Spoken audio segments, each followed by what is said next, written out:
अस्सलाम वालेकुम नाजरीन, एमआर न्यूज़ में एक बार फिर आपको खुशामदीद कहते चले। मैं हूं मोहम्मद इब्रार। अब तक की ताज़ा तरीन हेडलाइंस। शफकत महमूद ने कहा कि अदालतों से सज़ा याफ्ता लोगों से ये लोग हिदायत लेने चले गए।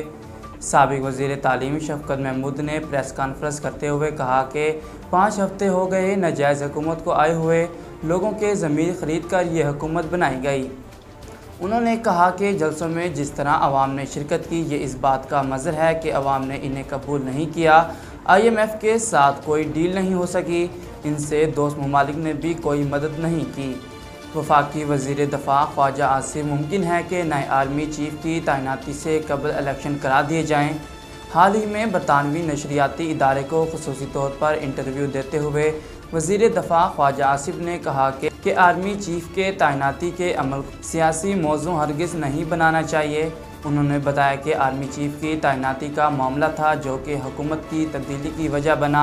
साबिक वज़ीर आज़म इमरान खान आर्मी चीफ की तैनाती के मामले पर अपनी मर्ज़ी करना चाहते थे। साबिक वफाकी वज़ीर मनसूबाबंदी और मरकज़ी सेक्रेटरी जनरल पाकिस्तान तहरीक इंसाफ असद उमर ने कहा कि मुआशरत का पहिया चलाने के लिए मुल्क में फ़ौरी इंतखाबात करवाना लाजिम है। तफसीलात के मुताबिक वफाकी वज़ीर मनसूबाबंदी एहसन इकबाल के बयान पर पाकिस्तान तहरीक इंसाफ ने रद्द-ए-अमल देते हुए कहा कि नून लीग के वक्त में CPEC के तहत ना कोई सनत लगी, ना कोई नया जून बना। ज़राअत, साइंस और टेक्नोलॉजी और IT को इमरान खान के दौर में ही CPEC का हिस्सा बनाया गया। उन्होंने कहा कि सड़कों और मगरबी राहदारी की तामीर का काम सबसे ज़्यादा इमरान खान के दौर में हुआ। नून लीग के दौर में तो तरसील का निज़ाम सिरे से बनाया ही नहीं गया। पिछले साल 10 सालों में पहली मरतबा तहरीक इंसाफ के दौर में तमाम वफाकी बजट इस्तेमाल हुआ।